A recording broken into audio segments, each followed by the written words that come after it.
What it do, fam? You're listening to All Burgundy and Gold Errything, powered by the Urban Sports Scene and Fox Sports Radio 96.9 FM and 1340 AM. Hopewell, Virginia. I'm Wole. I'm joined with my guys, George and Glenn. What's going on, fam? Hey, nothing much, man. It's a couple hours, and we'll be watching Commanders play Miami. I know that's so early. That's so early. It's so early. Why? I'm not. Trayvon Henderson's what's going on right now. Yeah, he's definitely killing. He's killing. Hope well, baby. Hope you know well. Right. But yeah, I'm not looking forward to that. That is so early. What's going on, Paul? That is so early. At this point, Trayvon should have been a commander, but that's a whole different discussion. Hey. We've already gone down that road. We don't need to. Hey, Glenn. I ain't saying nothing. I ain't saying nothing. We've already trod down that path. What's going on, DC Slim? Do it anymore. You already know. I ain't saying nothing. When everybody was, we got Connerly. I was like, all right. Yeah. I got another one that may be coming out. My man Curtis Allen from Virginia Union. I actually coached him in high school. So okay. I mean, is he Henderson good? Is he Henderson good? That boy Henderson. Yeah, he is. I tell you, he's good. Okay. All right. Well, before we talk about the topic, because Glenn Glenn talked about a little earlier. If y'all checked it out, it was good content. Check it out. You put that out on Monday or Tuesday, Glenn? Put that out on Tuesday. Tuesday. Tuesday. Great. About obviously we all know about it. We'll mention it. But before we talk about the particular topic, subscribe to our podcast on Spotify, iHeartRadio, Apple Podcasts, and other podcast platforms. Just search All Burgundy and Gold Errything. Also tweet us at ABG_Errything. Hit us up on IG and TikTok at ABG_Errything. Make sure to subscribe to our All Burgundy and Gold Errything YouTube channel. If you're in the YouTube chat, we accept super chats. Super chats help us support our show. The super chats will be prioritized over all comments in the chat. We are also streaming live on the Urban Sports Scene X account as well. All right, it's time for the pregame. Here's what we have on tap. We're going to discuss what we think success looks like for Coach Dan Quinn as the DC for the Washington Commanders. All right, like I mentioned, Glenn pretty much talked about his thoughts about it initially when the news broke that Dan Quinn will be taking away defensive coordinator duties from Joe Whitt Jr. He will be calling the defense. George, I'm gonna start with you. Your thoughts when you heard the news? I mean, how long have we been talking about this? Was it Candy? If I'm not mistaken, Candy brought a question to him. Yeah. Candy Waller was the first person to ask that question like 4 weeks ago. True. And we've been talking about something's got to happen for that long. The fans have been talking about it for that long. Of course, as usual, the rest of the media in Washington is behind, and it only was like this past week. And it just feels like he's doing it to placate us, the fans, and the reporters that have been jumping all over him about it. You know, whether it works, whether it isn't, I almost don't care in one sense, because to me, there's no good outcome here. Let's say there isn't much improvement, or there's only a little bit improvement. I mean, that isn't going to be enough. But you know what's the really bad outcome in one sense? What if this defense actually plays well? That's my problem. Yeah. Then you're looking at Dan Quinn saying, you let the whole season burn down to the ground. I agree. Then you take over, and then the defense starts playing well. How do you think? I mean, I'm wondering how that's going to go over with the fans, because I know one thing, that isn't going to go over with me well if that's what happens. Because then we're sitting there going, you were asked this 4 weeks ago. And the first thing you said is, well, everything's on the table. And then when you were asked about calling plays for the defense, well, I've got the headset on and we're really not going to do that. I'm kind of over it at this point. And it just strikes me that this is just placating the fans and placating the media that's finally asking some tough questions. Candy Waller accepted, because she usually asks tough questions. And, you know, we'll see what happens on Sunday. I just don't see a positive outcome in this for anybody, really. Glenn already gave his thoughts. Yeah. So, but I'll say, like, for me, I mean, I'm like everybody else. You know, you should have made this move earlier. I get the natural process of it. You know, you went from taking him away from the booth to the field, and that didn't work. then it was like, okay, well, it ain't work. So now I'm going to take over play calling duties. I look at it like, to be honest with you, I look at it like trying to do a friend a solid. I'm going to give you all the opportunity to be successful. Once it's done, it's done. Like I can't, now I have no, I tried my best to let you have a job and have this role, and it didn't work out. Now I got to take over. You know what I mean? Yeah. Like, and for fans don't want to hear it, but some people are that loyal that way. That's just life. Like people are that loyal. You know what I mean? Like when you heard the press conference, you could tell like, that's his guy. Like that's not just his guy as like a guy he trusts in terms of like calling plays on the defense side of football. I'm just talking about his guy. Like he cool with him. You know what I mean? Like he's cool with him. You could tell. So he gave him, and I'm not saying I agree with it. I don't agree with it. That's not what I'm saying. But I'm giving people like the insight of the individual. It's like the individual, like this is my dude. So I'm going to give you all the opportunity to try to turn this thing around. I'm gonna take you from the booth, and maybe you better on the field. It didn't work. All right, now I gotta take it away because I didn't put you through all of this, and the product looked even worse. You know what I'm saying? Like, and you couldn't. It looks even worse. These guys aren't. They're not. Your message isn't working with them. It's not getting through. Whatever it is, right? That's. I'm just giving folks the interpretation of probably how Dan Quinn looked at it. So I was like, all right. But I'm like everybody. I would want it to be. I wanted it to be sooner, and also, and we'll talk about. That's gonna be the next question. Well, it'll be another question, which is the main topic of the show. But I'll say this before we get into that, and I'll let Glenn go. I don't know if it's a situation. I don't think it's a win-win situation. It's a winning situation regardless, any which way, if it's good or bad. Like to George's point, if the defense start playing better, fans are going to be pissed off. If the defense is bad, and people won't think, oh, Dan Quinn's his defense is a problem. So either way, it doesn't work. Either way, it's a losing situation for Dan Quinn. Because I had to think about that because I know me personally, like you, George.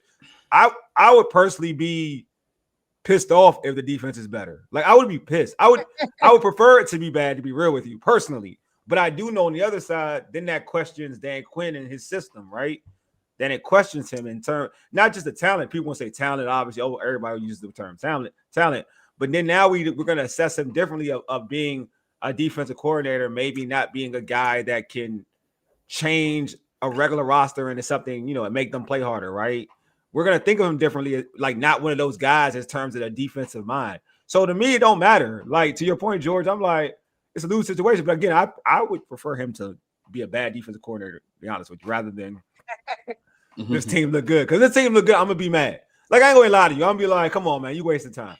And I do think there's time, like if the defense is 10 times better, I do think there's time to change it around to be competitive throughout the process. But I don't even want that. Like, I don't want that. Like, I don't want no Joe Gibbs 2004 or whatever run. Like, I don't want no 6. I don't, because I'm gonna get mad. Because I'm gonna be like, no, you could have.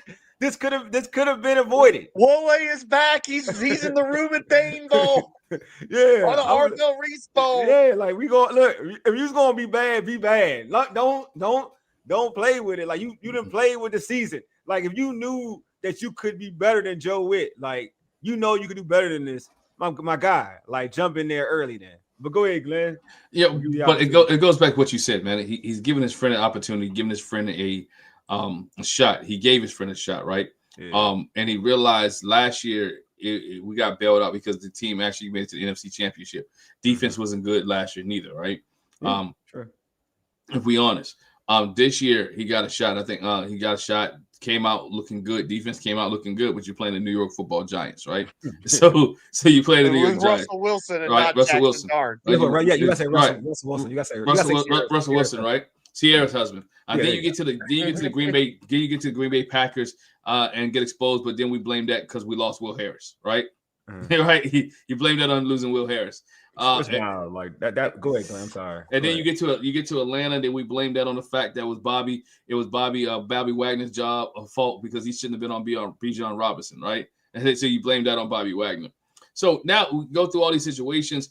Joe Whitt, then everybody start calling for Joe Whitt's job. Joe Whitt is not doing this. Paul said in the chat, then you got the first half of the Chiefs game, right? where the Chiefs actually drove down the field. Washington was able to cause turnovers that game, 2 turnovers in the red zone, if I'm not mistaken, right? Yeah. And so they had 2 interceptions. And so, they held the Chiefs to 7-0, gave Joe Whitt a couple weeks, but the team never changed, right? It's still with the same secondary, still running in each other. People were still wide open. It was still a bend don't break defense. Now, if you get to the point now, if Rivera comes, I'm not Rivera, not going back that far. If Dan Quinn comes in and Dan Quinn makes the changes he needs to make, and this team gets better, you have to raise all those questions up. Like, what took you so long, right? Yeah.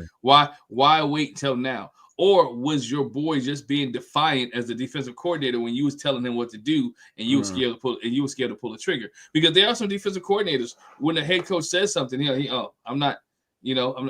shucks them off, right? And he doesn't listen to them. So we don't know what the private conversations were. But here it is. Dan Quinn he didn't want to make this move. And I'm a firm believer this move came. I'm a firm believer this move came above Dan Quinn's head, right? Well, you think so? Yeah, but I can see that. He had to make a move in order to stay. Think about it. The Washington's last 5 games, 3 out of the 5, if I'm not mistaken, was primetime TV, and it wasn't good. Yeah, this organization's trying to build a new stadium, try to keep the fan base. You got a Christmas Day game, for God's sakes, right? You're getting ready to play in Madrid, Spain, so you can't keep putting this product out. People talking about, man, they should flex the Denver game because we're 2 bad football teams. So you have to put a different product on the field in order to make this team stand out like they like supposed to. So I believe it came from Adam Peters. Hey, you need to make a move. You need to do something. And Dan Quinn, like, well, I don't want to fire my boy. That's my dude. Let me put him on let me just demote him. When we use the word demotion, right? Because I want to use Dan Quinn's statements from the press conference. This is what Dan Quinn said, right? Dan Quinn was asked what would Joe Whitt Jr.'s role be. He said he clarified that Joe Whitt Jr. took the news like a pro and will remain heavily involved, right, in game planning and preparation, like Dallas. Like he did in Dallas. They just did what they did in Dallas. So again, you could have hired another coordinator and had Joe Whitt do the same thing, but you didn't. That's your boy. He didn't do it. He didn't communicate well. And I'm not gonna just put this on Joe Whitt neither, because we just talked. He's a DC, and the DC gets all the blame. There's position coaches that the heads need a role on this one as well. There's position coaches, because the DC comes up with a game plan. It is the job of the position coach to make sure that everyone in his organization or everyone that's underneath him understands the plan. So some of the position coaches should raise their hand and take some fault at this as well, saying, hey, whether they never stepped up to Joe Whitt and say, you know what, your plan's not working. Because I'm sure y'all have meetings. You can't be a yes man, right? Like, we don't like this. And if you did say that and Joe Whitt shrugs you off or vetoes you, then he should be fired, not demoted, but fired, right? When Dan Quinn, when the DC runs the plan to Dan Quinn each and every week, this is what we're going to plan to do, this is what we need to do, and Dan Quinn approves, okay, we like this, or he made the suggestions to it. This is why I agree with DC Slim. Every game plan every game plan from each week, Dan Quinn approved the game plan. Joe Whitt Jr. didn't go into a game and without Dan Quinn knowing what the game plan was and knowing the people's assignments. Yeah, go ahead. So as a whole, yeah, it's Dan Quinn. But this is what I like for the fact with Dan Quinn. If I'm gonna get fired, I'm gonna get fired calling my own place. If I'm gonna go out, I'm gonna go out with my own. I'm not gonna leave it up to Joe Whitt Jr. to get me fired. I'm gonna put this ball in my hands, my court, and because I'm the defensive whisperer, and I'm gonna see what's gonna happen. And if the team does turn it around, cool. Dan Quinn should be the defensive coordinator next year. He go to the media, tell the media, you know what, I made a mistake. I should let my boy go earlier. Blah, blah. He won't say I let you let him. I'm just joking. I will say I do think, I'm not sure if Adam Peters, like, there's pressure, because this is what I will say. I do think there's natural pressure, to your point. There's natural pressure when you have this type of production defensively. Someone's going to be the scapegoat. Like we just saw this in basketball. Nico Harrison. Like, the scapegoat, he's the scapegoat for for the Dallas. Like, it's the owner. Like, obviously, like, that's not Nico for real. Like, they're mad. No, the owner didn't like Luka. He's the one who said all that garbage about Luka about being fat. Their owner said that. So that lets you know where his energy was at. Nico didn't say that. The owner said that. Think about that. So we already know who had the smoke. The owner said said Luka was fat, out of shape. Not Nico. The owner said that. But anyway, it goes to this point of like, all right, here, like there were steps. There's steps to everything. Like there's a reason why he moved. We all know this. There's a reason why if Adam Peters gave him like say you might have to get rid of your boy, it happened. It would have to happen before. It would have to happen like the week of the Detroit game, because from moving down from the press box, we all knew that was a warning sign. Like everybody knew like that was it. Like if your defense looked worse, you were going to get fired or demoted, whatever you want to call it. It's fired to me. I don't even like to use it. Like it's whatever you want to call it. It's basically fired from your job. You're not doing the same job. You're pretty much doing what you did in Dallas, but you're the defense. Like he was a defensive backs coach. Basically, that's what he was in Dallas. So he's basically helping like that. He's part of the process, but he's basically defensive backs coach, because to Glenn's point, what he mentioned, Dan Quinn said in that presser, pretty much doing the same thing we're doing in Dallas. The same thing in Dallas is you do the defensive backs coach, buddy. Keep it a big. Like we're doing the same thing that it was in Dallas. You were the defensive backs coach. I was the DC. You were the defensive backs coach. You're missing Al Harris, obviously. And because Al Harris was over him. Al Harris was Dan's second in command. It wasn't Joe Whitt Jr. So, yeah, he's going back to his natural role. So that's to me what it is. So, but I do agree with you. I do think there was, because when you're putting on a string of bad performances like that within one's defense, obviously you're right. It does. The discussion happened. I'm just not sure when it happened. I don't think it happened like right after the Detroit game. I think it happened before the Detroit game. I think the Detroit game was he was giving him a chance in that Detroit game. This is your last chance. Whatever happens here, because there's steps to it. We've seen in all football, like there's that one opportunity you get before they's like, all right, if you don't change it, you won't get fired. The Detroit game was his opportunity. And the way they moved the football, it was probably the worst showing he could ever have in a desperate game. And like that was it. You know what I'm saying? It happened in the Falcons game. I don't think it happened in the Falcons game. I think it happened. Honestly, I think that the discussion happened maybe the Cowboys game. That's where the discussion happened. That Cowboys game was bad. Like that Cowboys game was bad. I think that's when the discussion. Y'all are pushing. Happened. This conversation is pushing me into DC Slim's camp that I just want rid of all these people, because we're talking about, oh, it's his friend and he couldn't fire his friend and he gave his friend a chance. This is high-level professional athletics. There ain't no room for sentiment or friendships or any of that bull crap. This is Ron Rivera level type nonsense. Him and Jack's buddy, high school buddy, who was like the DB's coach or something like that. I can't believe that we're here and that we're in this situation.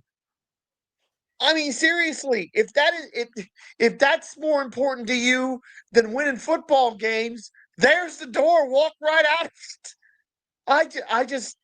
I'm not mad at you for bringing it up, because you're bringing up facts and you're speaking truth. Both of you are. I'm just flabbergasted that in 2025, this is how an organization that's supposed to have its stuff together, is not run by Dan Snyder, is conducting itself. Hey, George, though, you know who used to do the same thing, though? I'm not going to lie. You know who did the same thing, though, right? A lot of coaches do this. Joe Gibbs did the same thing when he was here in 2.0. There are a bunch of guys that he shouldn't have had on his roster. But at least those guys, some of those guys, they were bad, George. Were on his staff when he was good the first time, too. Yeah, very bad. That's what I'm saying. Like Dan Quinn, no. So Joe Whitt, when Dallas defense was decent, I'm gonna say to your own point, when Dallas defense was decent, Joe Whitt was on his staff. I'm just saying, like, a lot of coaches do that. I'm just saying this is not. All I'm saying is it's not abnormal. They would not.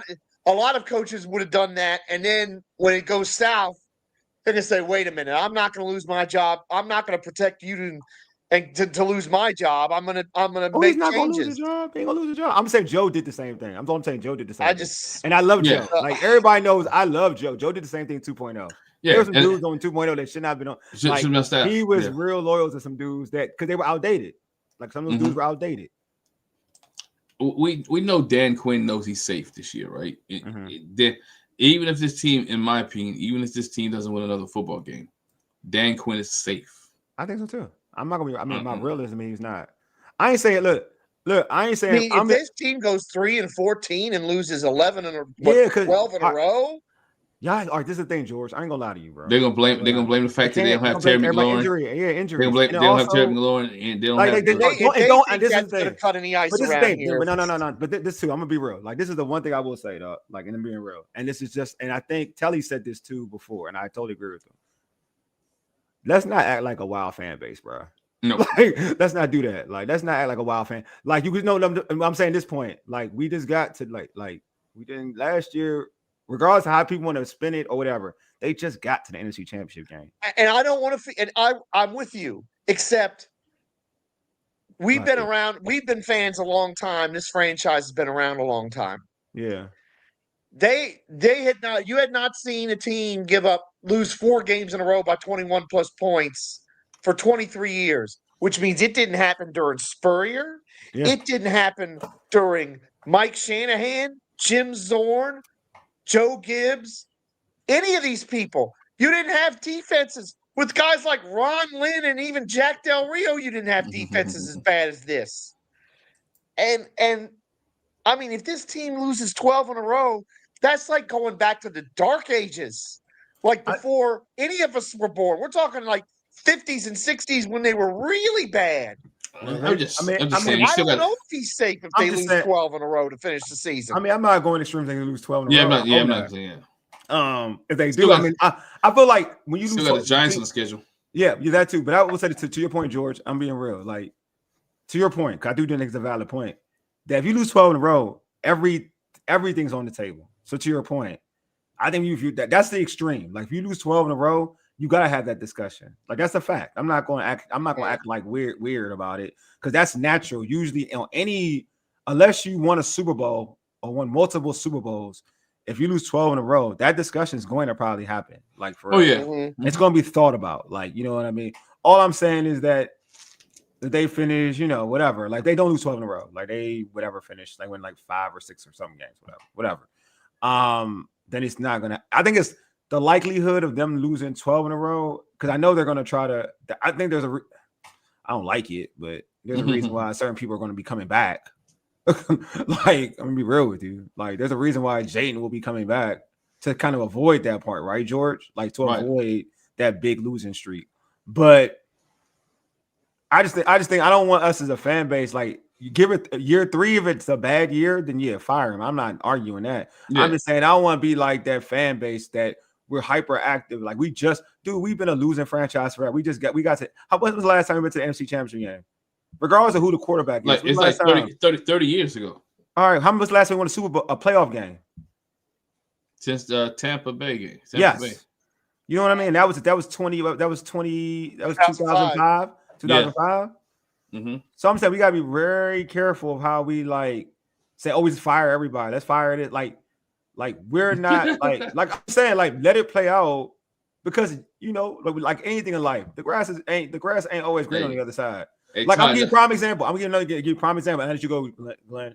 All right, remember when Snyder just got the gig, right? All right, who was our quarterback initially? George, you know this. What are you talking about when Snyder became the owner? Yeah, because he got admitted. It was what's his name that won a Super Bowl in Tampa? Yeah, Brad Johnson. All right. Yes. Everybody so people, it wasn't just whatever during the season. We started the season okay. No, I know. Yeah, we started the season okay. We started 6-2 or something like that. We had a good record. Starting the season because the year before we went to the playoffs, we played Tampa. That's when Conway, they missed the kick, or they didn't get the kickoff because Conway couldn't, whatever. That Tampa regular season game. That postseason game, sorry. And that was the divisional round. All right. Yes. 7-2. Thank you, Paul. We started 7-2 that year. So it wasn't and folks were already, and you know who our backup quarterback was back then, right? Because I know the answer to. I just want to make sure you know it. George, you remember the backup quarterback? I mean, I remember that was when Jeff George was brought in, and that's the beginning of the troubles. There you go. So it was Jeff George was the backup quarterback. Period. Yeah. That's who was the backup quarterback was. Because he played a couple games that season. Yes, he played the preseason. So everybody was enamored. Everybody, just fans too. Because people started getting annoyed with Brad because they said Brad's arm is weak, blah, blah. Jeff George throws the ball so pretty. He throws a pretty ball. So it wasn't just Snyder, because it was Snyder, but it wasn't just Snyder. It was fans too. It wasn't just Snyder. It was fans too. And even, I think Sonny too. Sonny was kind of like saying it was so hype on Jeff George the way he threw the football. They benched Brad for Jeff, and the season went left. So I'm saying I'm always like, it's best to be careful about like saying, oh, this is like, we need to fire him now. Like, I'm cool. Like, if he was like back-to-back horrible years, I'm like, yeah, fire this dude. Like, but I'm also like cognizant of knowing like where this team was at before this whole regime came in. So I'm with you, George, in this element. Like, everything's on the table when you lose in 12. If you lose 12 straight games, bro. True. I ain't gonna lie. I don't care who unless you Bill Belichick winning Super Bowls, unless you like win it, like everything on the table, man. I do agree with that though. But I'm just saying that like that's the worst case scenario for this team. Worst case scenario. For the team, not for him. Like I'm talking about the team in general. That's the worst case scenario. And I'm not saying it's not possible. Don't get twisted. And I want to touch on what Todd said, man. And I thought about this too, brother. What Todd said? What did he say? I gotta scroll back to it. Yeah, pull it up, please. I'm gonna pull it up, man. Todd says this: I blame Donald Trump. Laughing on everything he touches turns laughing on the minute he said "Go Commanders," who was doomed. But not even all jokes aside, man, we was doomed when we stepped in that stadium. Because if you look at the guys and you look at the defense, they don't look like they're having fun. They don't look like they're playing, right? I know people want to talk about Daron Payne and his phantom punch and all that, but that's a lack of discipline, right? Which means he was punched first. I mean, that's the part about I'm gonna be real with you. I mean, no, like, come on. I'm gonna be real with you. I'm gonna be real, Glenn. George, I agree with you. Come on, man. Like we men first. We men first. That's one. We men first. Like, but you meant first. This is when you get smacked when you get punched is different. Like, I get a shove, you're right. Like, you can just walk that over. You punch me in the face. I know it's a helmet. You punch me, smacking me in the face. Nah, man. Nah. We men first. That's like somebody spit on you. You gonna walk away? No, you're not gonna do that. It's a discipline thing. But again, it is. But it is. St. Brown should have been tossed out of the game for that mess. And the ref is looking right at it too, which really gets me. He should have been, but again, it's still a discipline. The defensive line, the defense, secondary have not been able to play a disciplined game with their schemes. And their schemes, some people are freelancing, and the freelancers not getting them what they need to get. So you expect Dan Quinn to tighten up on that. I think you won't see as many secondary blunders have been in the last couple of weeks. I think and I say secondary blunders. Go back and watch tape. You'll have two guys on one, three guys on one, and guys running wide open. People missing their assignments. Linebackers are not dropping back into the hook and curl areas. To me, that's misassignment. Either it's misassignment or people are not doing, or they're doing their own thing. Either way, Dan Quinn has to fix it. He tried to fix it, and that's one of the things with the defense. Can he fix it? That's the question. And what will he? I don't know if anybody asked that question. What did he plan to do different than Joe Whitt? Right? That's the question. That's the question. What? And you're gonna ask it like that, but the question is, what are you gonna do different in your scheme and personnel to make sure that this defense is better come Sunday against Miami? And let's be honest. If we honest here? We really can't measure the Miami game as a saving grace on this defense because Miami's a bad football team. I know what they did last week. But Miami's still a bad football team. They're a great football team, but they got offensive potential. They got weapons. That's what I'm saying. Like, it's not – I think it's a good test for this defense in terms of what Miami does throwing the football. and with the weapons they have with H&, Okay. like he can throw interceptions. I mean, if you tell me, they can get turnovers because Tua throws interceptions. I'm not gonna lie to you, but they do got to George when they got weapons. If you could be, I don't care, you beat Buffalo, you can beat. They beat Buffalo, like they can beat. I got a question for Gearsell in our comments. What color are gravy and cheese yoga pants? Say what? Would you put up Gearsell's comment? I'm sorry, it's one of the things I've been laughing at for the last couple minutes. I just want to know what color. I just want to know what color gravy and cheese yoga pants are. I'm sorry. Oh, I said. Oh, used to do warm as well. I don't know what that is, right? I want to answer this question out here from DC. Oh, what is it? What is the fascination? You okay? What is the fascination? You're good. What is the fascination with Dan Quinn? There's no fascination. I'm just being like, I don't want to be that fan base that fires people just to fire people when it's not even. You may not like Dan Quinn, but I'm not saying you have to like him or whatever. But I just want people to. It's you all right, George? Yeah, we got another Travion Henderson touchdown. Oh, that's dope, man. I love it. That's the touchdown. Golly, that kid's killing. I told y'all. You know what? Some of y'all acted like y'all try. I know not on Bill. Y'all thought he was. No, know what? I ain't saying nothing. You know, I knew. Oh no, I knew too. But some folks were trying to say like he's Bill is, but man, never mind. All right. Anyway, it's not that it's in the fact. I'm fascinated by him. It's more that I just want to make sure we playing the smart game, not the dumb game. That's all. Like, and not saying that's a dumb. You know what I mean? Like the overreacting game. Don't call it a dumb. The overreacting game. So, go ahead. I'm sorry. No, I just want to make sure. Like that's it. Like I do think we have to be responsible in our thought process of how we go about it. Like if this team say they don't lose, go 3-14 like George is saying. Say they go 7-10. You still want to fire a guy who the year before went 12-5 and took you to the postseason. I mean, took you to the NFC championship game. And also, I'll say too, and Candy said it, and it's true, and she's in those circles. You fire your coach who took you to the NFC championship game, and say he has a bad year, but 7-10, and players aren't going to want to come here for that. Like it's gonna look bad on you as an organization, because that's the same issue we had with Dan. Like, don't get it twisted. Like Dan would fire you fairly quickly if if he failed to like the whole momentum of like the fan base. Like if you pushed the narrative with the fan base thoroughly, Dan will get rid of you.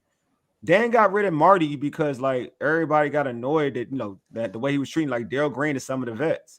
Like you, and that too would kind of harm people wanting to come to DC. Yeah, but Marty took that team that started 0-5. No. I agree with you. That's what I'm saying. Dan will. No, I don't think it's false. You may like DC. You may not agree with it. You know what I'm saying? Like I ain't gonna come and say your perspective is false, but you may not agree with it. But I do think that there's truth to it. You know what I'm saying? Like, I want to ask DC this question though, man. Mm-hmm. And DC put in the chat, if Dan Quinn goes, right? Todd said McVay will be the head coach that he would want. Who would you want to be a head coach? Because there's not a lot of head coaches that's out there. First of all, and then second, he won. What's the old boy from? He said you want to Kiffin. I'm like, bruh. No. Yeah, no. He wanted Kiffin. No. You don't fight. Hell no. Todd says this here. Boom. Oh my bad. Oh, go ahead. Put you want click. Yeah, you don't fire DQ unless you got a coach like McVay. No, I understand, and I don't want to be in that position. It's just that no, you don't. When I hear you guys talking about, it was his friend and he was protecting his friend, that doesn't cut it at the highest level that you're in here, and that's where you are. That's where he is. Is that you're coaching at the highest level where the competition is the most cutthroat and the most public, and worrying about. Oh, I'm going to hurt my buddy. That is, again, I don't want to fire him, but there has to be heavy, and I mean heavy staff changes, because you made a great point, Glenn. We got all this smoke for Joe Whitt. How about the rest of the defensive staff? Because it ain't just a Joe Whitt problem. You're absolutely right about that. It's not just a Joe Whitt problem. It's not. And players got to know where to go, right? And they got to understand this. And I think that's the biggest problem. How much is this the defense? How much is this defensive players not really fully understand where they're supposed to be, or they don't really or they really don't trust the system? Yeah. Let's get back to. I do want to talk about this though. Yeah. So obviously we talked about, we talked about the change. Why, it could be it's a lose-lose situation for Coach Quinn, but for Coach Quinn, for the fan base, and and for you all too. I'm talking about George and Glenn. What does success look like for Dan Quinn over this last some odd games, including Sunday? What does the success look like for you? Like, what for you to feel like, all right, this is definitely a change. I'm gonna start with go ahead, Glenn. I'm gonna start with you. One to see people fly around to the football, right? Mm-hmm. See guys fly around to the football. See the secondary, whether it's makeshift or not, be in the vicinity. And if you watch the Commanders game, there's a lot of catches and there's nobody in the picture, mm-hmm. right? And so that's one. 3, not give up 40 points this week, right? To me, it will be a success. Mm-hmm. And for the last one to make a success, and I'm talking about wins or losses, create more turnovers, right? Create more team. To me, that would be a win. What about you, George? Any of y'all out there old enough to remember those commercials with the Maytag repairman? He would never have anything to do because the Maytag stuff wouldn't work. Was always working well. Yeah, okay. Mm-hmm. I've been the punter of the other team that's faced Washington the last 2 weeks. Might as well have been the Maytag repairman. Might as well have been sitting on a bench reading a book like A.J. Brown. That's how little they've had something to do. So I'll just take it as basic as I can. I would like to see the other teams punt around on the field more than once this weekend. Ooh. That would constitute an improvement. That would be a start. All the other stuff you say is spot on, especially you're playing Tua. We have played some of the most turnoverist quarterbacks this year and not gotten one turnover. George, facts. If we can't get a turnover against goddamn Tua Tagovailoa, we might as well quit playing the rest of the season. George ain't lying. Seriously. George ain't lying. Jordan Love couldn't even come close to a turnover. Michael Penix couldn't even come close to a turnover. Yeah, he threw one. He threw one. Did he throw one in that game? He threw one to Mikey. Okay, we got one then. He got one. One. That was like, did they even have? I mean, this team has been allergic to getting turnovers. So I'm with you, George. You can't turn Tua Tagovailoa over this weekend. You got a real problem. Mm-hmm. Oh, George, I agree with you. I am not lying to you. I like Tua, so I agree with you. Yeah.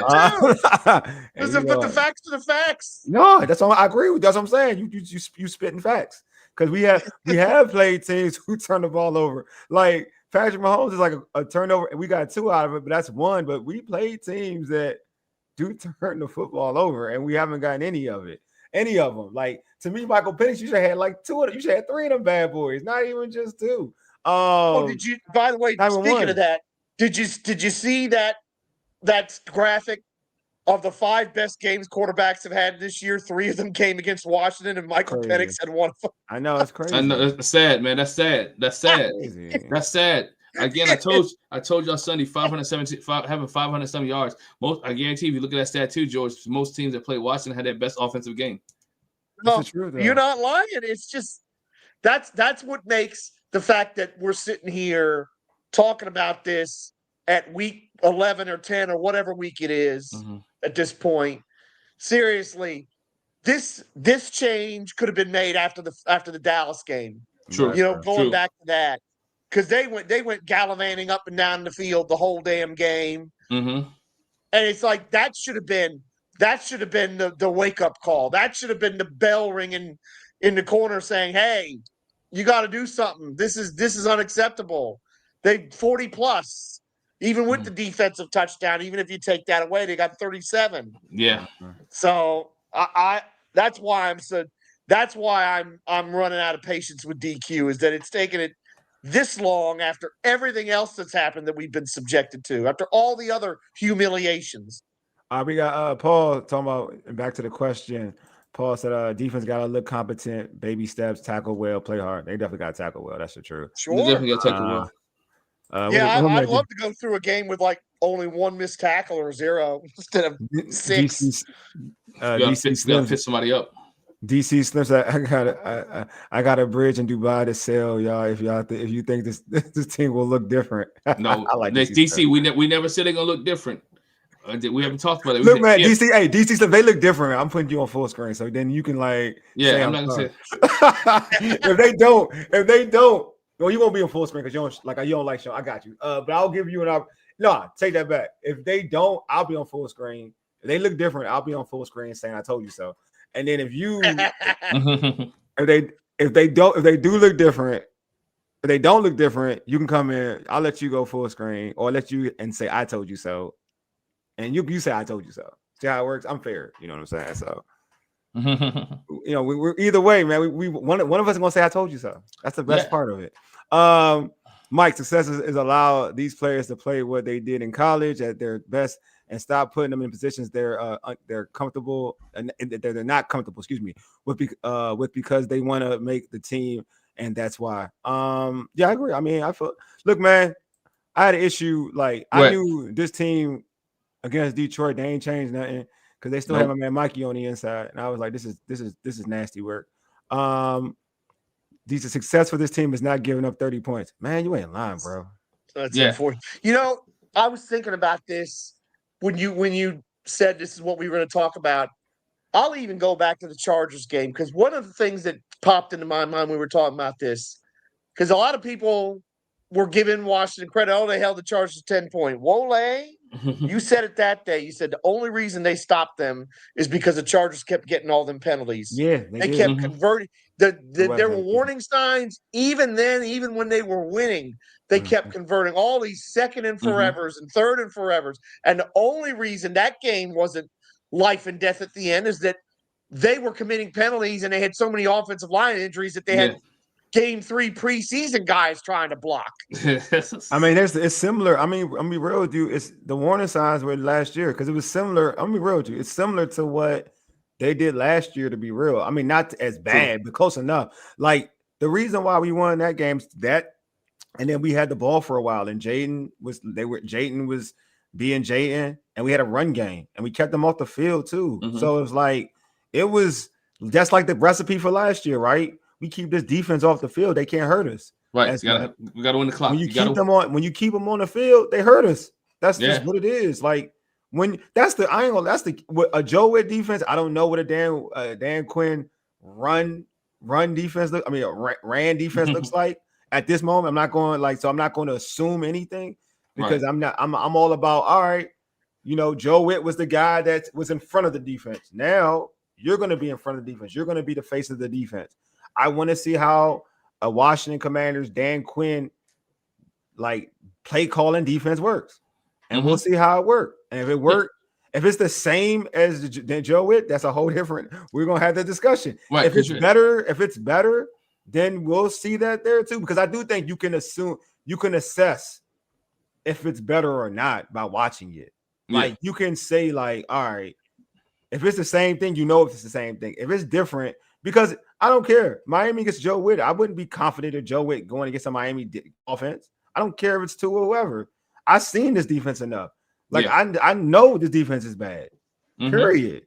Like there ain't no look, man. Like Waddle versus I'm thinking if Joe Whitt's defense, I'm like because I'm gonna be fair. A Joe Whitt defense versus Jalen Waddle is going to get fried. It's gonna get fried. I don't care. You know what I mean? Is the tight end playing? He's still out. I think he's out. My guy, what's his name?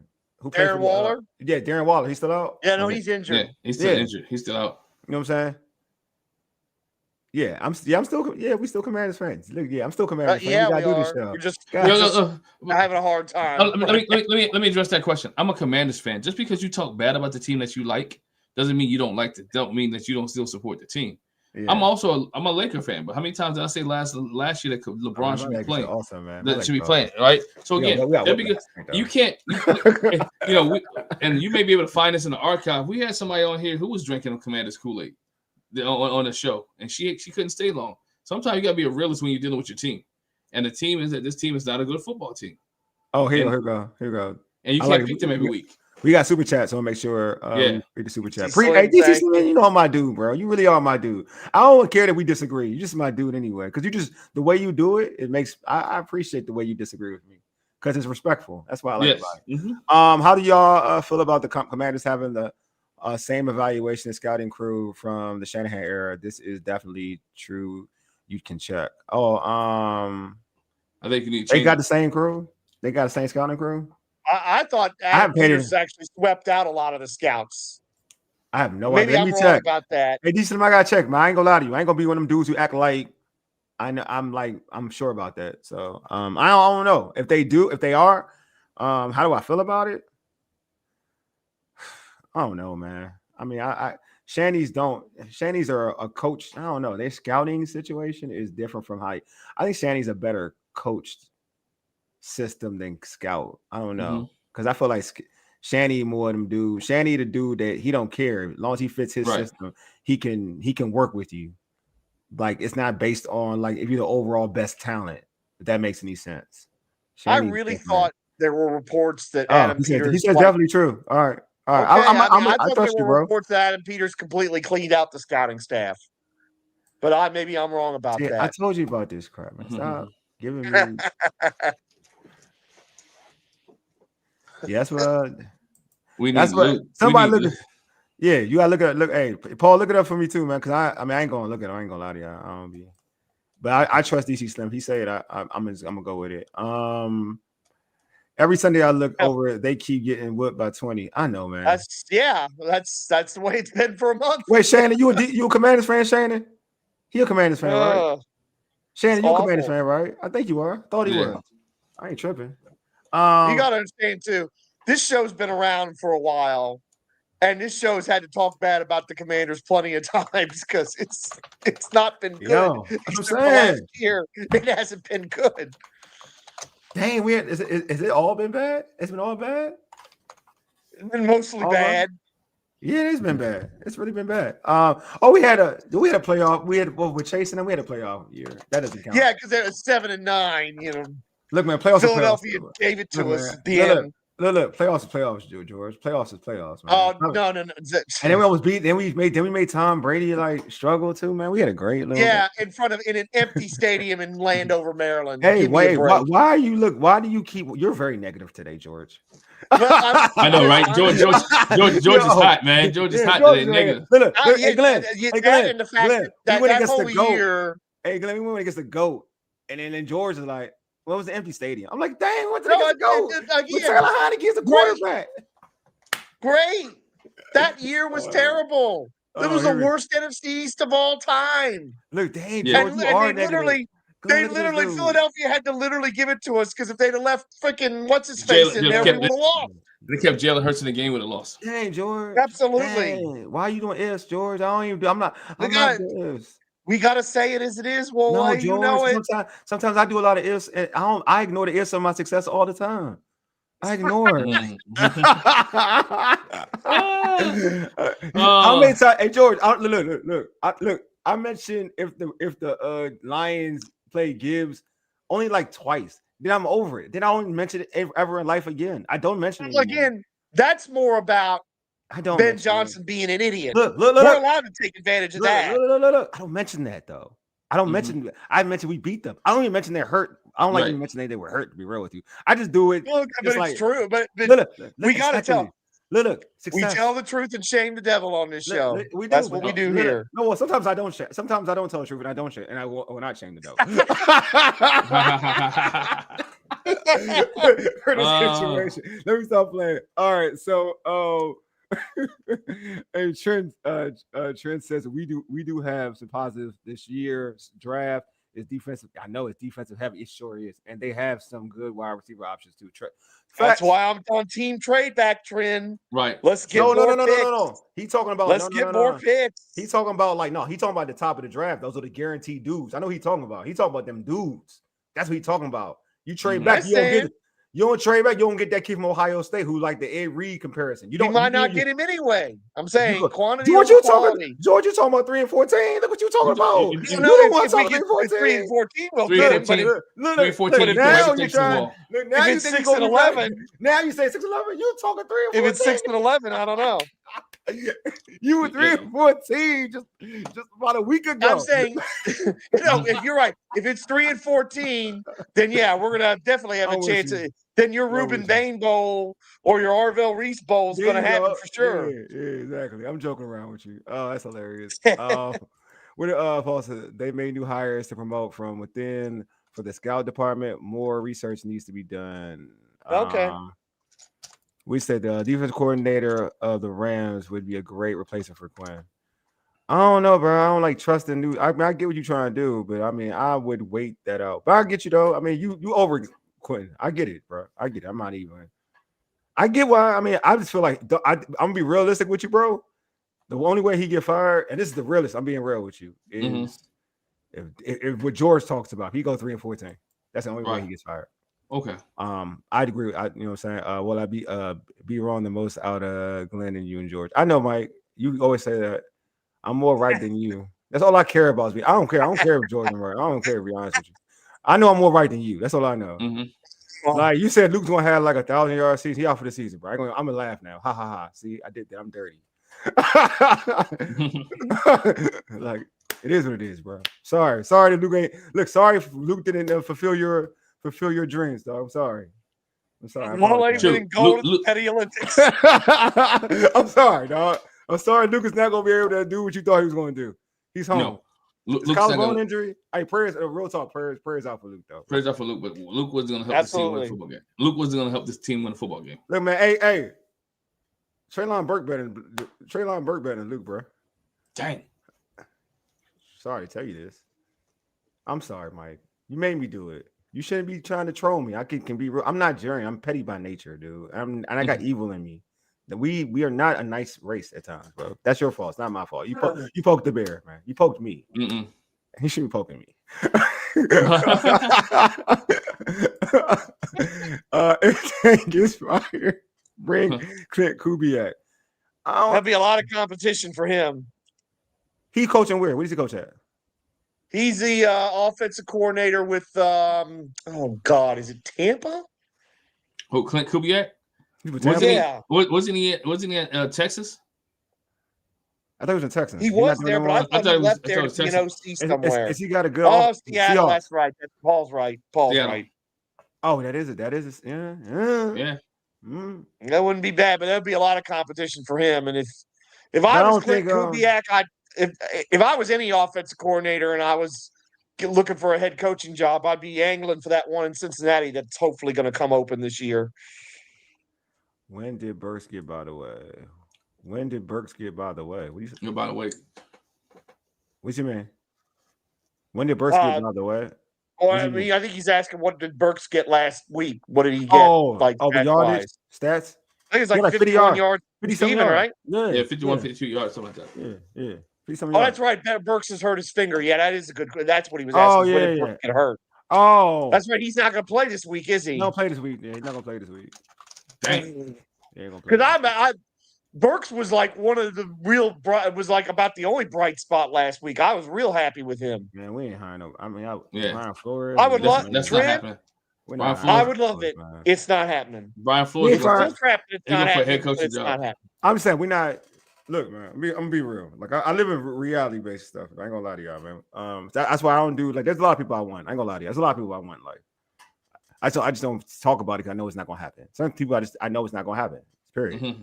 Like I know what this team is. Like when we talk about, like I ain't gonna even lie to you, man. I was hoping for it. Like, but I knew it wasn't gonna happen. Like in the draft, Will Johnson. Like I wanted Washington Will Johnson so bad. Like I was like wanting Will Johnson so bad. I knew it wasn't gonna happen. Even when he fell to us, I'm like, they're not gonna draft him. Like I just know there's certain things that like I know that's not going to happen. Like I did think we was gonna get Henderson though. I ain't gonna lie to you. I did think we were gonna get Henderson. I thought so too. I did. So that's a whole different topic. I don't want to get into, but I did think that though. But I'm just saying Washington, like I don't talk about like trades or whatever. I think that's not gonna happen. Like or fire people getting fired, that's not going to happen. Like I know that we're not, Yeah. unless Yeah. George's point. Back to George's point, unless it is a fire, like a dude gets fired. I mean, unless it's like a 3-14 type of thing, then I think that yes, that question can happen. But if it's like 6 and even 5, 6 or something like that, he ain't getting fired. Because people are gonna look at what Candy said when she was on the show. They're gonna say injuries played a part in it. Mm-hmm. That's gonna be the excuse. That's his fail safe. Injuries. Yeah, exactly. I like this one right here. Do you guys think we might be down to OC because of New York? I think we're down to OC anyway, not necessarily New York, but I think we down to OC anyways. He ain't going to New York. Get him out of here. I think he's going to New York.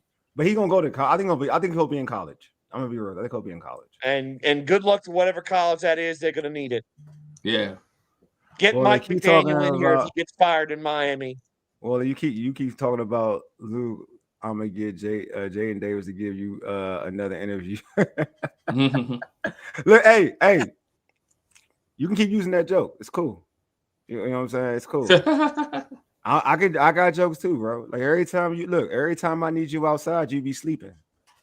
You know what I'm saying? Every time I need you outside to get this smoke, for some strange reason, Mike be on the couch knocked out. You know what I'm saying? Like every time, it's like whatever. We come on this show and I'll be like, and something good happens, something on my favor, which happens a lot. Mike knocked out. Mike sleeping, you know what I'm saying? He like the Homer Simpson sleep. You know what I'm saying? I'm like, where Mike on this stream?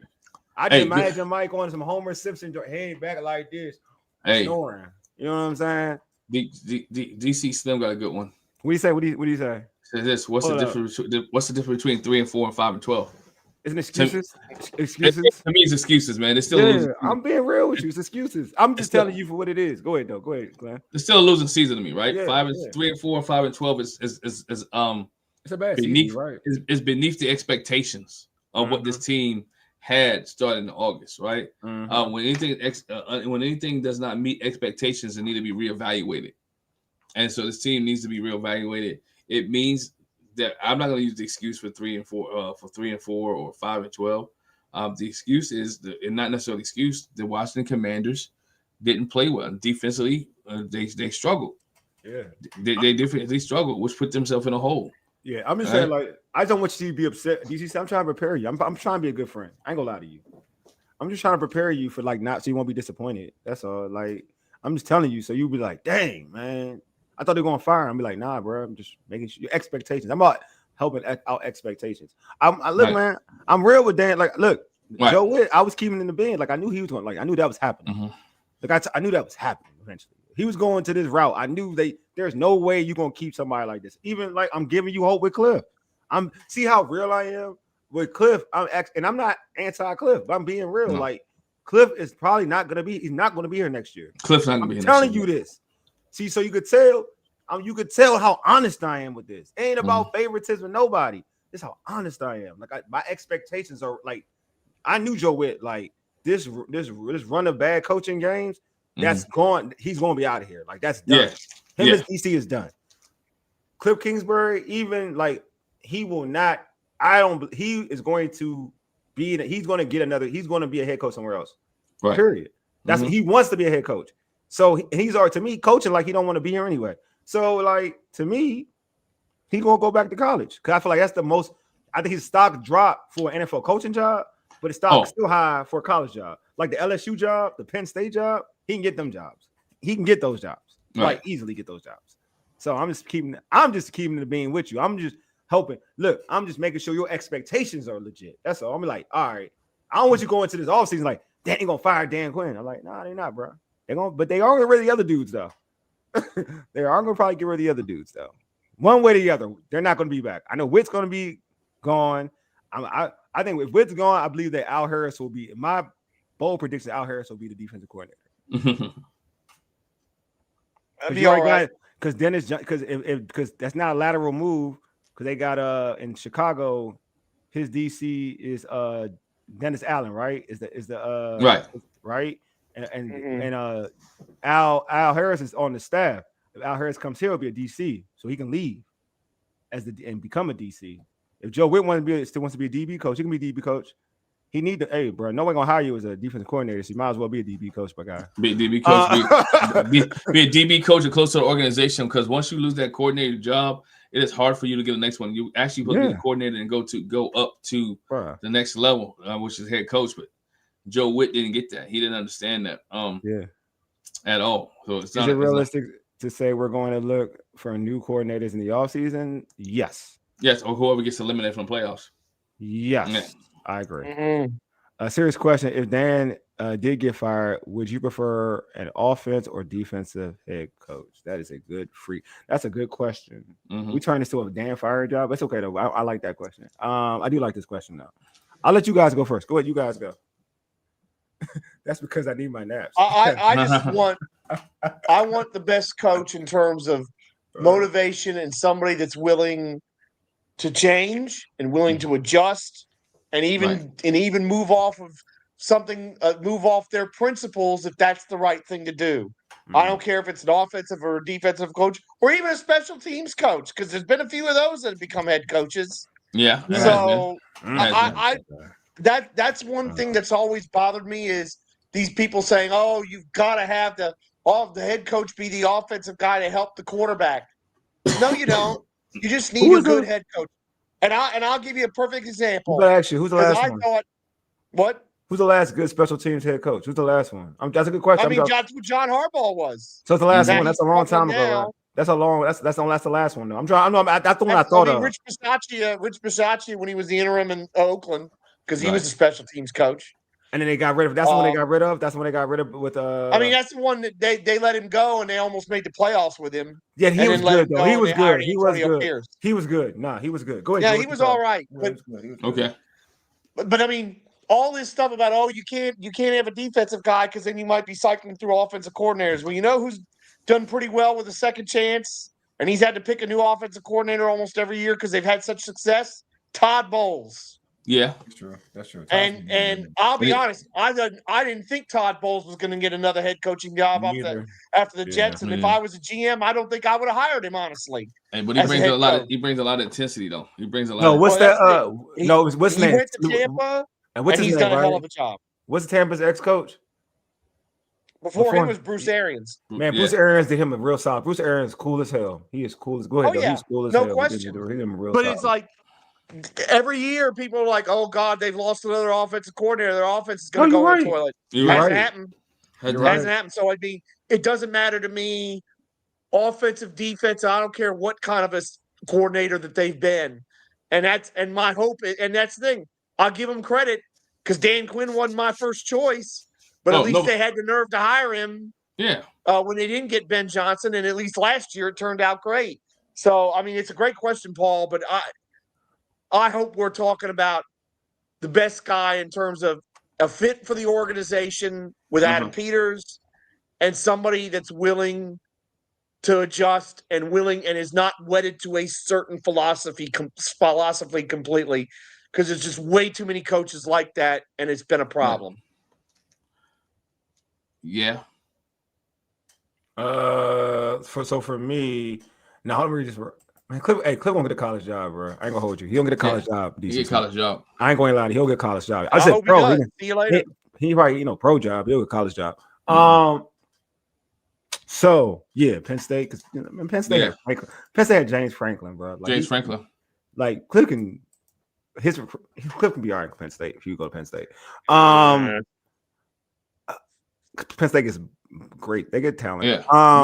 Also, I'll say this in terms. That's a really good question. So, if they fire Dan Quinn, offensive or defensive coach, I am more inclined to go with an offensive-minded coach. To be real with you, yeah, I think you go ahead and coach and bring in a good defensive coordinator. If you're going to fire Dan Quinn, I would get an offensive-minded coordinator, somebody can work because your prize jewel is Jaden Daniels. Yes, so somebody working with Jaden Daniels. I want an offensive wizard. I want to get the best of the best offensive mind. And if you have the best of the best offensive mind, then pretty much they're a head coaching candidate. So I would get that. I would go and get an offensive coordinator, and then I would get the best defensive coordinator that's available, whoever that may be. Right. I typically I use this all the time. Like I want a guy like if you can't. I like an aggressive mindset. I like an aggressive defensive coordinator. That's my thought. That's my favorite type of defensive coordinator. So I would go with like when Wink Martindale. Like I would. I know he's in Michigan right now. Not because he's at Michigan, because I liked him in New York. I liked him when he was with the Giants. I would get Wink. Like I would love to get Wink, and because I was absolutely get Wink. I think it's because it's to me defense is a mentality more than anything. It's a mentality, and if you're a guy if you're a guy who's aggressive, then or you're a player that's aggressive, that I'd rather you be aggressive than be passive. Because if you're aggressive, you can force mistakes. Because I'm gonna use this, and Jordan, Glenn, I'm gonna let you go. Okay. There's a reason, like everybody talks about Mikey struggling. There's a reason why Mikey, the way they're playing, is not really conducive to what Mikey does. If you look at what Mikey played with McDonald and who's in Seattle, I think McDonald's on that staff. It's all like that type of defense is an aggressive style of defense. Period. Like that's how they are. They're in your face aggressive. Now, what McDonald is doing now in Seattle is different because like he can get pressure with just 4.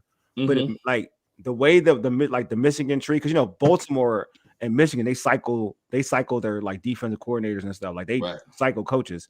There is a style that is conducive to like that. I think that like a player like Mikey, a player like Trey Amos, like it could be really productive with that type of style. Because people talk about why the secondary gets eaten up. Well, if you're not getting a pass rush and you're like getting time in the pocket, and your secondary ain't the best, but you got time in the pocket then you're gonna make your secondary is gonna get ate up. But if it's 1 Mississippi, 2 Mississippi, you got pressure already, your secondary is gonna probably come out a little bit better.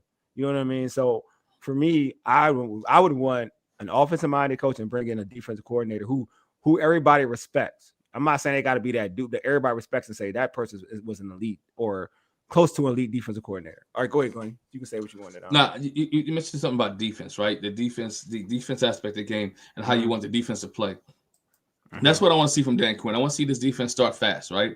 Yeah. This defense has to be aggressive. This defense has to be out there. I think they talked about something about sending blitzers, right? Mm-hmm. This defense, if you want to see something in defense, I need to see 11 guys running to the football, or guys who are penetrating to stop whatever Miami's going to throw.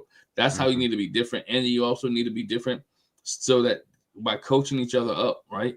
Players coaching each other, players up. The sideline, I think Taj mentioned he saw guys arguing and punching it on the sideline, right? Or pushing on the sideline. So this team have to get back. I want to see Dan Quinn bring this team back to what it was last year when they were talking brotherhood, when they were talking cohesiveness. That's when the defense was playing. Can he gel everything together? Only time will tell. You only know Sunday morning if Dan Quinn can gel it together. You'll know within the first 5 minutes especially if they're on defense first. Yeah, if this is a different team. Yeah, I'm saying we'll see. Damn, so early though, Glenn. You keep saying keep saying that time. Jesus Christ. I am not a morning person. Oh, well, you're up on Sunday morning anyway to get ready for church. All right. Yeah. For the show. I'll be up for the show. I get up at a certain time for the show now. So I miss church. I'm a Nigerian, so church is not early for us. So I have to miss church for the show. Oh, wow. Yeah. We do not have early service, bro. It's like 10 o'clock to like 3 o'clock. No, that's normal. Don't you have Bible study at 9 o'clock? 10 o'clock to 3 o'clock. That's how long service goes.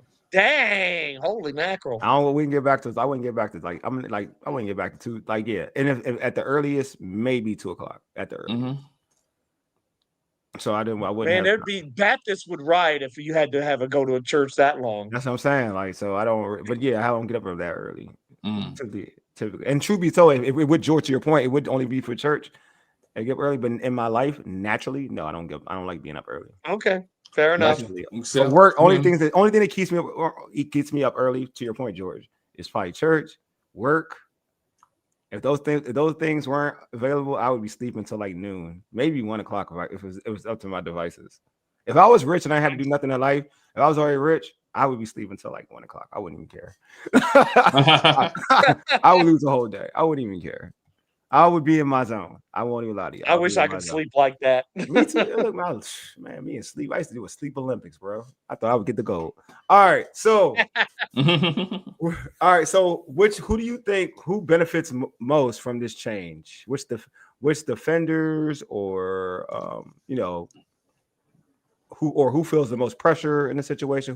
But in your point, we'll start here. Who do you feel benefits more from this change in terms of players?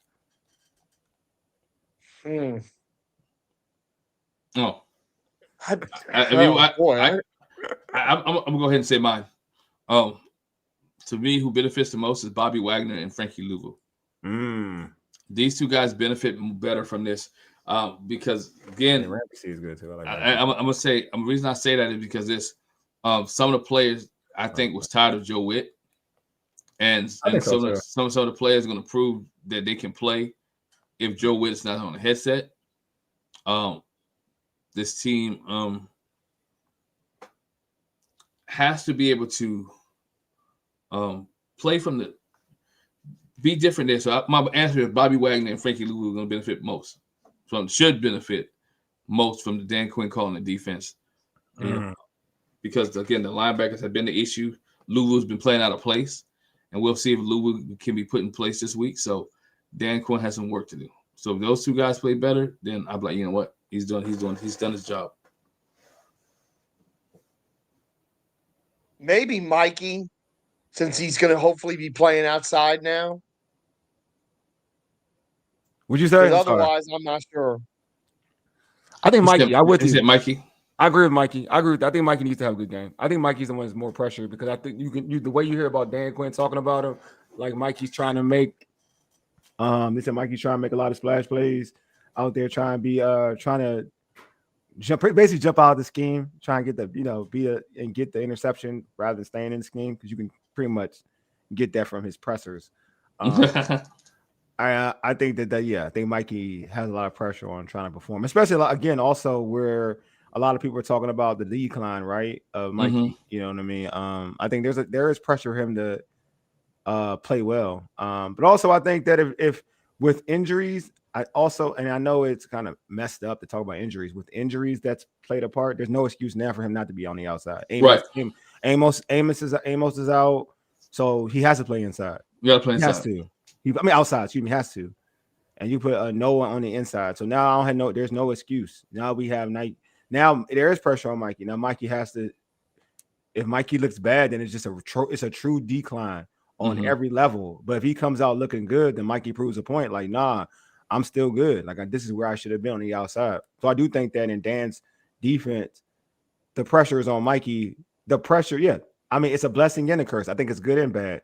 It's a good thing. I think it's good for Mikey, but also the pressure is you got to produce. That's the thing, though. You got to be able to produce. If you get what you want, if all the stars align, the dots are connected, and production is where it's at, right? You got to be able to produce. You got to defensively, you got to be able to produce coverage wise. Got to be able to produce some turnovers and sacks. Got to be able to stop the run and not averaging. Give up what Jameer Gibbs had 9 point some yards per carry, something like it was some ridiculous number, video game number. So you expect that. I like DC still. We benefit as fans because it will show y'all these coaches are trash. I agree. Hey, DC, you know what? I agree with you. If after this changes and nothing happens, that's true. Yeah, though. Yeah. After these changes and all this, and the booth to the field to the new DC, and there's no change. Oh, they are trash. Dan Quinn's trash. If Sunday there's no change Sunday, mentality wise, body wise, or we see improvement, Dan Quinn's trash. Yeah, I agree with that. I can agree with that. I totally agree with that. Sorry, Paul says Tyler Owens will benefit. You know what? Let me interesting. That's an interesting point. Tyler Owens played a lot with Joe Whitt, and he played his position. So all right, Paul, I guess this is my question to you is how does he benefit because he's going to be playing a different position within the defense because he's got out there and played his position, he's gotten beat, or you just think he's gonna be coached up differently? I want to know why you think that. Like, why would you think that? Because I like Tyler Owens. I just want to know why you think that because he's been beat, and even Jordan McGee got beat, which I didn't like. He's gotten beat to us. He was getting beat too. But I'm kind of curious of seeing why you think closer to the line of scrimmage. Okay, well we'll see if that's how Dan's gonna do it. I'm with it. Gearsell said Quinn calling the defense is like Calvin getting a job at Whack Arnold. It's a thin line between fries and shakes. Hey yo, that Dave Chappelle's getting. Hey man, hey, I miss. Hey, Garcelle, I miss you, bro, because you won't be on as much as you used to. Oh man, your comedy is amazing, bro. Deluxe, the offense can benefit if the defense improves. Definitely. Or if the offense improves, the offense benefits. Well, the defense benefits if the offense improves. But if that makes any sense. That's not fair at this point. DQ has 6 days to turn the defense around while traveling to Spain. You know what?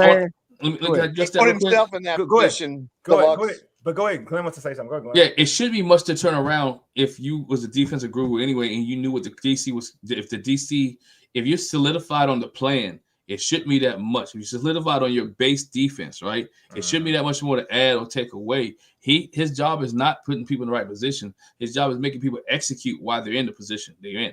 Right? The defensive line, how many tackles did we miss? Secondary linebackers, missed tackles, secondary. All those guys tackle. So it's his job, not necessarily it's his job to make sure they equipped and they know where to exactly go. However he does that needs to be different from the way that it was done under the previous regime by Joe Whitt. Yeah, I mean, I ain't gonna lie. He needs to change it. I ain't gonna lie. My expectation is something's gonna be better. It's gonna be better than what we saw with Joe Whitt. I just think I ain't gonna lie to you. I just have that less of respect for Joe Whitt as a defensive coordinator. And I could be wrong. Like I'm cool being wrong. Like we can come back on this show at the post game, and I'm like, you know what, I was wrong. But I also have the expectation that I'm gonna be right. I'm not gonna lie to you. I'm that type of person. I have the expectation because I just feel like I was never a big fan of Joe Whitt Jr. That's all. That's just I'm very consistent. Like I've never been like in love with Joe Whitt Jr. I felt like until DC Slim's point, like I'm never into when everybody keeps saying it's the talent, it's the this, that, and the other, it's this, it's that. Like people use so many excuses to kind of justify players or why players don't work out or this, that, and the other. I think it's an easy cop out to be real with you.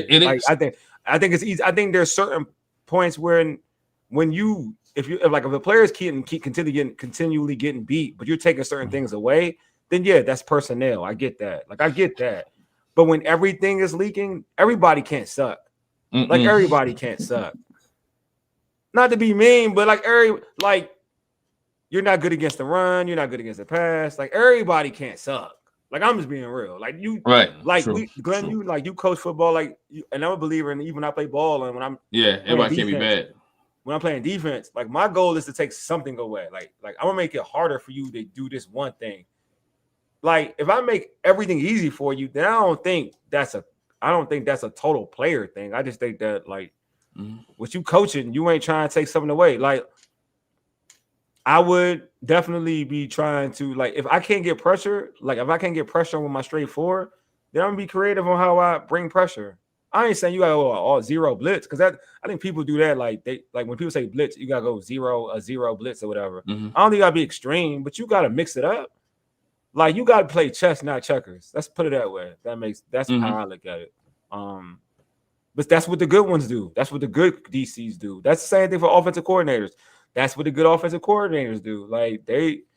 You think we're gonna do this, we're gonna do that. If we're gonna do. That's why I like Sean McVay, in the Shanahan system so much, because they do everything out of one formation. So you never know what they're really gonna do. There's no tip. You know what I mean? Like they're creative in how they do things. Yeah. I just feel like I don't like leaning on that. It's easy. I think it's too easy. You know. And we're used to it as fans.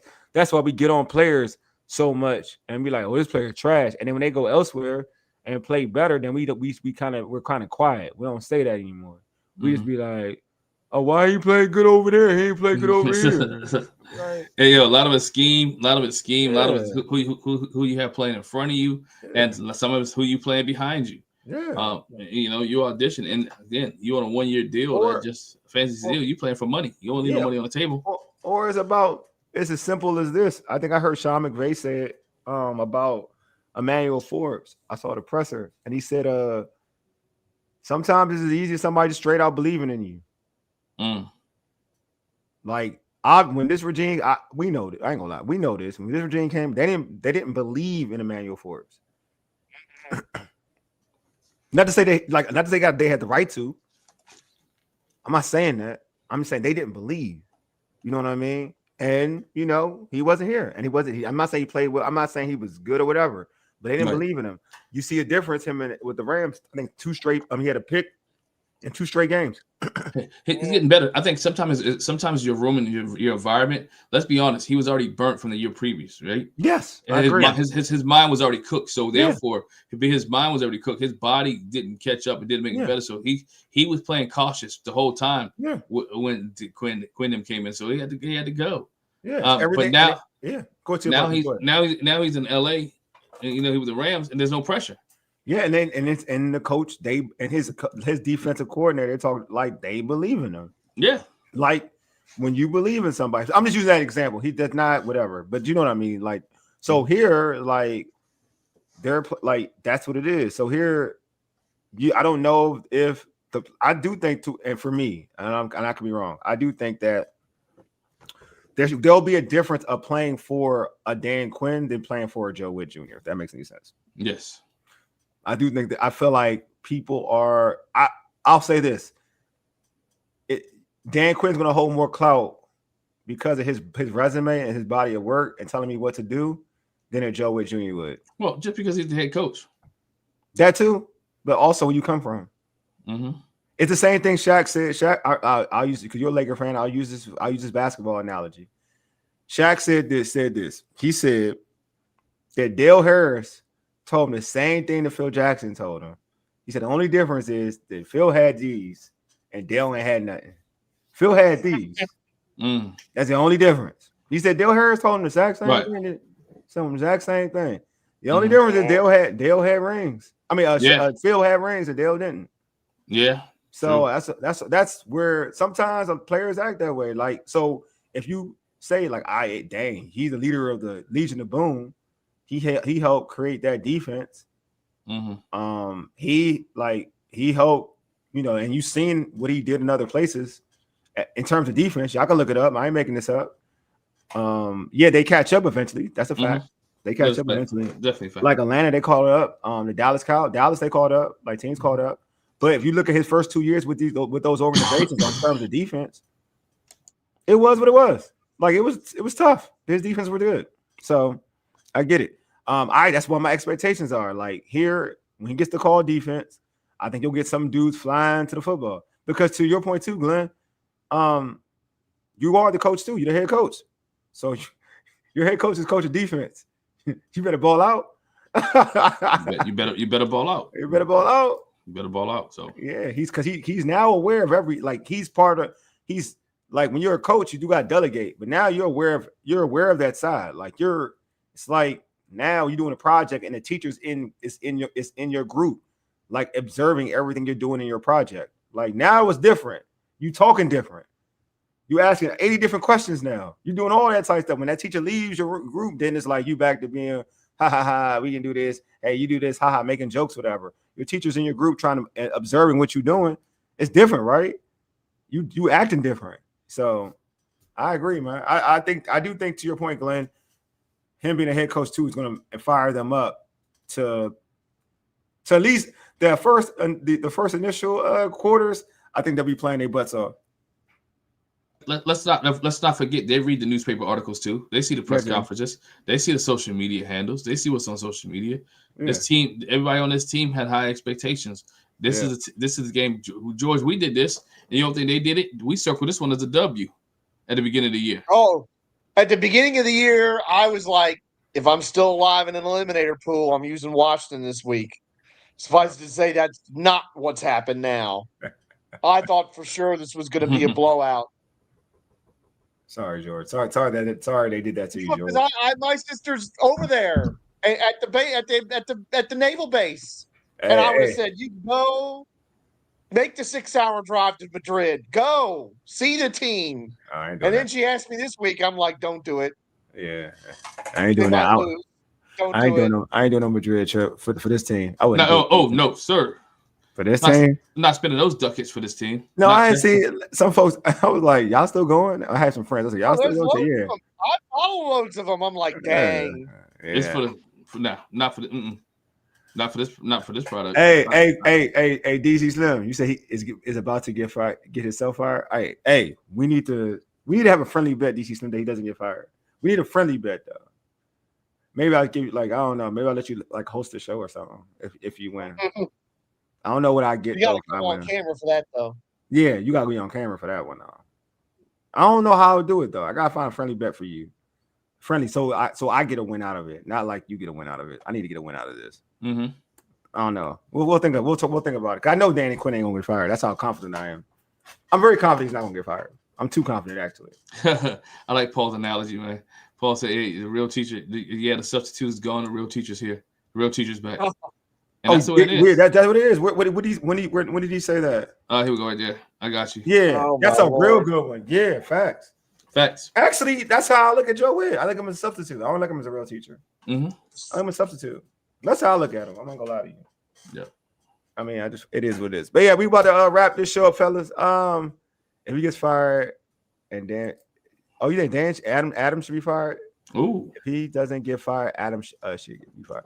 Neither getting fired. Getting fired. And look, I ain't gonna lie to you though. DC Slim, I'm having my questions about Adam Peters a little by little.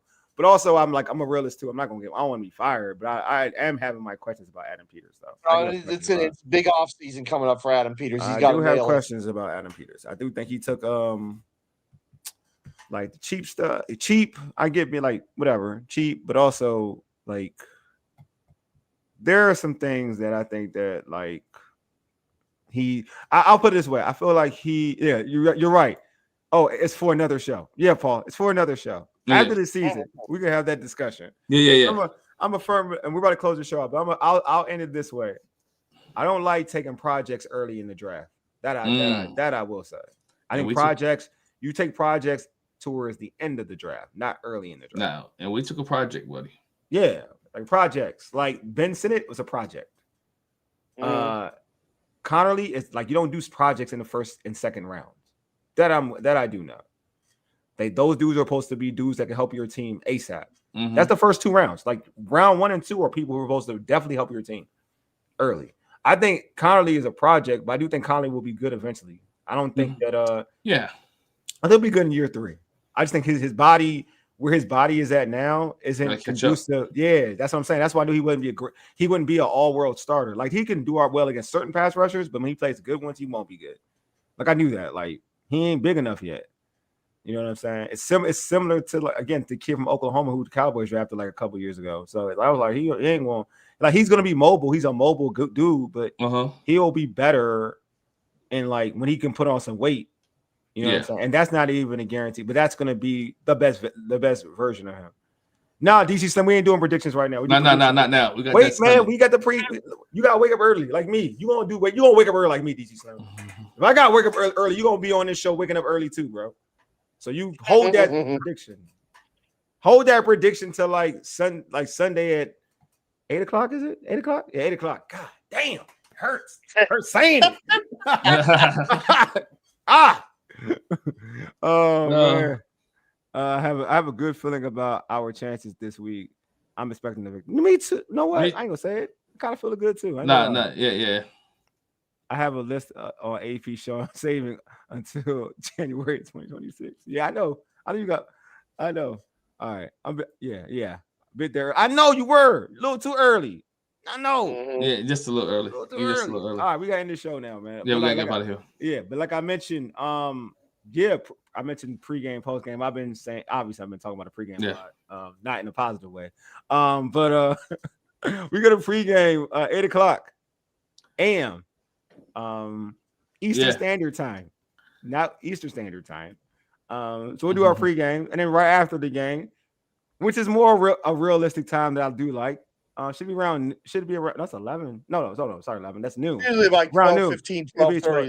Yeah. 12, 15. So 12, 15. We'll have a 12, 15. We'll do our post game, And then bring your we'll- own donuts for the pregame. Bring your own donuts. And your cup of coffee. No, I don't even drink coffee, man. I'm just joking. I don't drink coffee either. I don't drink coffee I'm neither. gonna have my eyes will be red. Hey, but real quick, make sure you guys hit the subscribe button, man. We're close to 1,000. We're definitely close to 1,000, and we want to make sure that we get to that 1,000 subscribers as soon as possible. So share this with somebody else, and make sure you hit that subscribe button and the bell notification if you're not subscribed already.